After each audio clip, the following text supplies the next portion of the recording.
Jesus multiplied 5 loaves of bread to feed over 5,000 people. He actually did that twice. And he made bread holy during the Last Supper, commanding us to think of him and his ultimate sacrifice every time we eat it. I stand firm in my belief that bread is a gift from the Lord and meant to be eaten. At the same time, I stand firm in my belief that what we call bread is not what God gave us. Do you struggle to stay consistent with healthy eating and just want food decisions to be easy, guilt-free, and sustainable? You're in the right place. Hi, I'm Chelsea, nutritionist and fitness coach who overcame restrictive yo-yo dieting and body image insecurities using simple nutrition tools, all backed by biblical principles. And now I help women like you find that same freedom with food so you can feel confident in the look and health of your body for decades to come. I'm ready to dive in with you. So grab that cute notebook you've been hanging on to and let's go.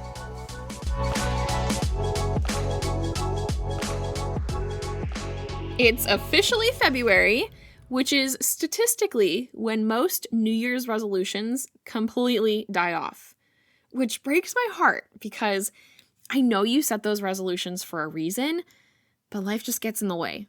And what breaks my heart even more is that I have so many tools to help make those resolutions a long-term reality, especially when it comes to healthy eating. That's why this month, I'm offering my diet-free nutrition coaching calls for a limited time only.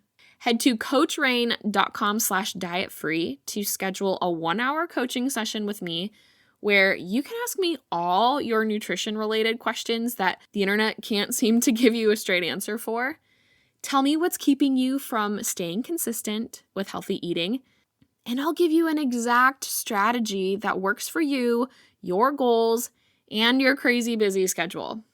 You will be amazed what 1 hour can do to change your life. Again, that's coachrain.com/dietfree to schedule your coaching session with me. But don't wait, spots are limited and only available for a short time. I cannot wait to help you make 2026 the year. And now, welcome to Nutrition for Christian Women. If Jesus is the bread of life, why is bread considered unhealthy and bad on most diet plans? This was the magic question I asked myself during the height of my paleo era. I want to be totally clear. I love bread. I love it. Always have.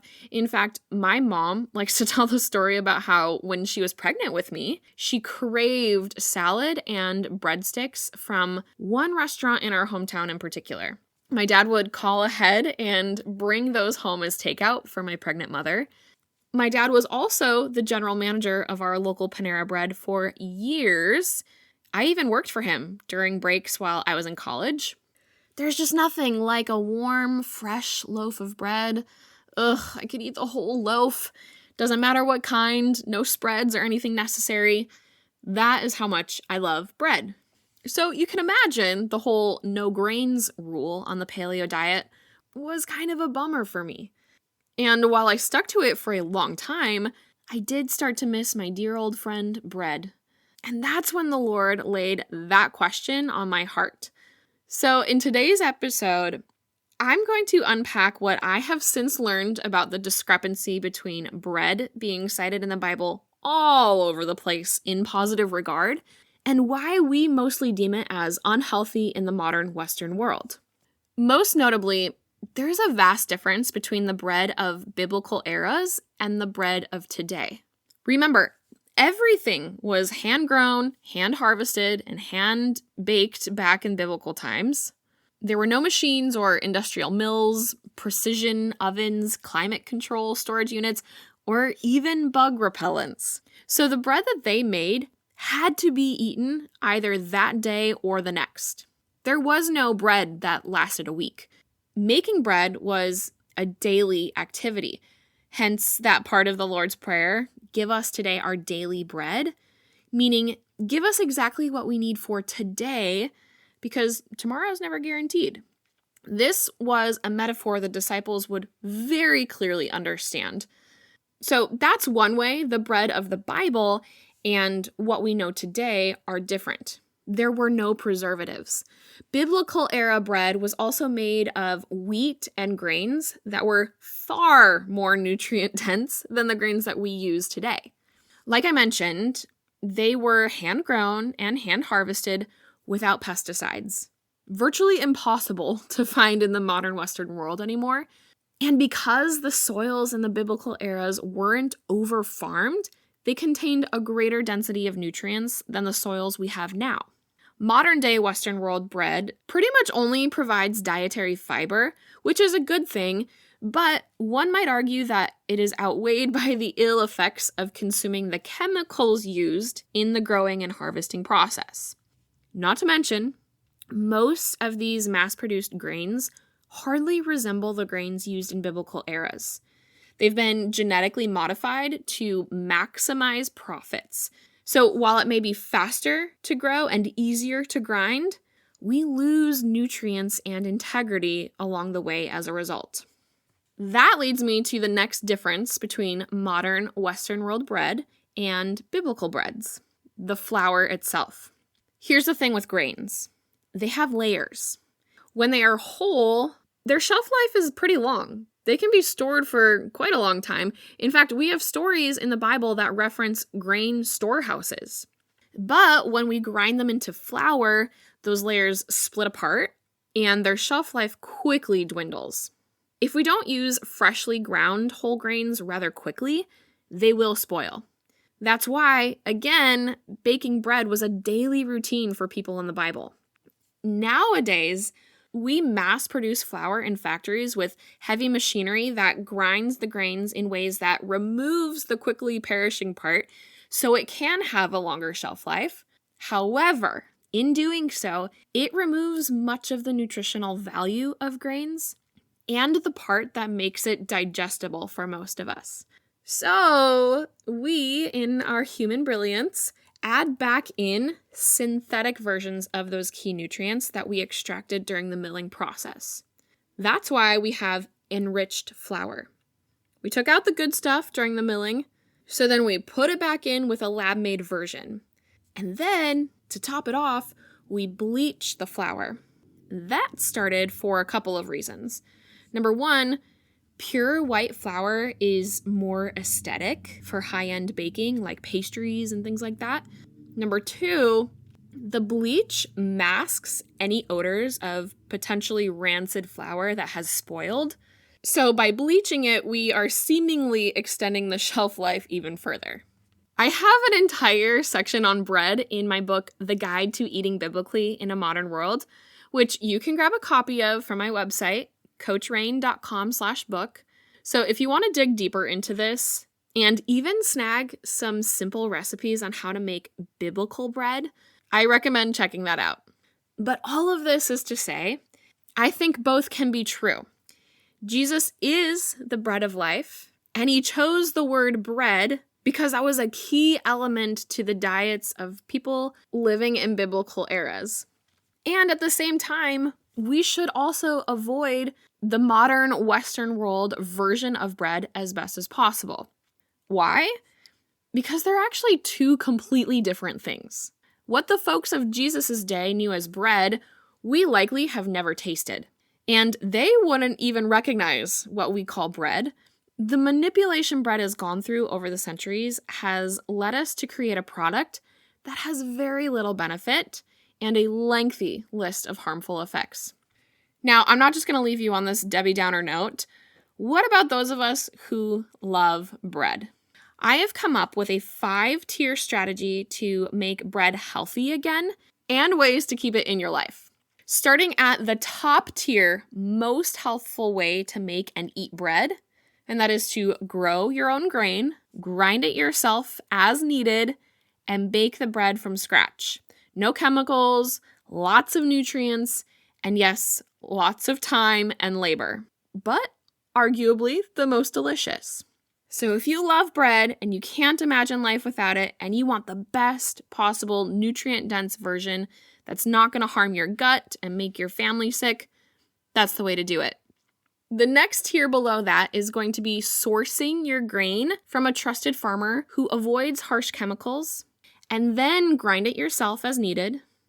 Again, this cuts down on the use of preservatives, and really it just is an added step to baking your own bread as we know it today.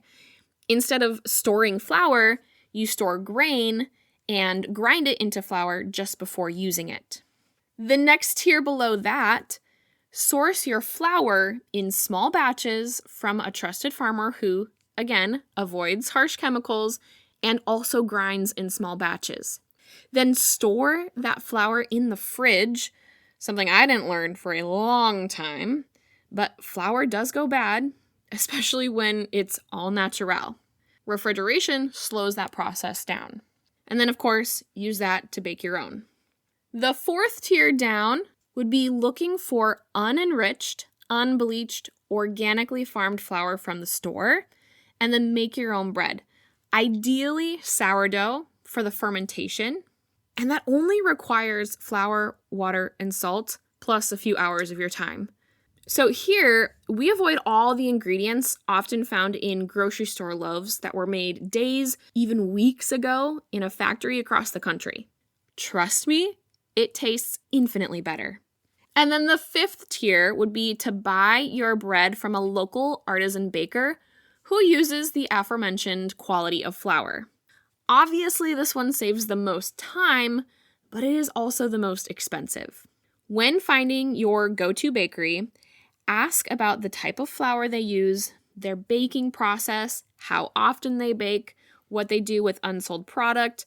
Really do your research to make sure they aren't just using clever marketing words to attract health seekers like yourself. Okay, that was a lot, I know, but give me some grace. I have been unpacking this question for almost a decade now.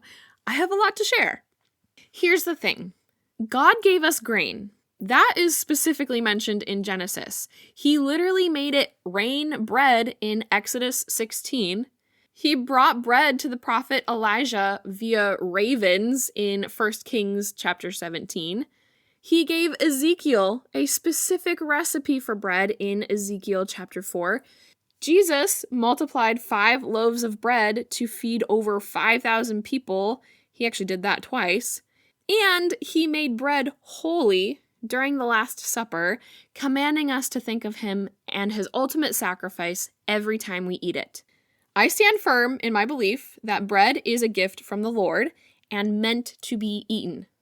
At the same time, I stand firm in my belief that what we call bread is not what God gave us. So proceed with caution. If you want direct guidance from a real person on how to make bread that resembles the kind God intended for us to eat, that's one of the many things I help my clients do during our diet-free nutrition calls. These are 1-hour coaching sessions where you bring all your questions and challenges regarding food and eating healthy consistently, and together we formulate the perfect strategy for you so you can conquer it all. Sign up for your first coaching call at coachrain.com/dietfree and get ready to have all your problems solved and a clear roadmap with your nutrition without dieting. That's coachreign.com/dietfree to get your coaching call scheduled today. I pray this episode was helpful to you, my friend. If so, could you do me a massive favor and take 30 seconds to write a review? This is the best way to bless me big and help more people learn just how simple eating healthy consistently can be. And if you want more value-packed info from me, head to coachrain.com and sign up for the Weekly Harvest, my weekly emails filled with recipes, how to use food as medicine, biblical nutrition, and more. That's coachreign.com for the Weekly Harvest. Blessings until next time, sis. Toodles.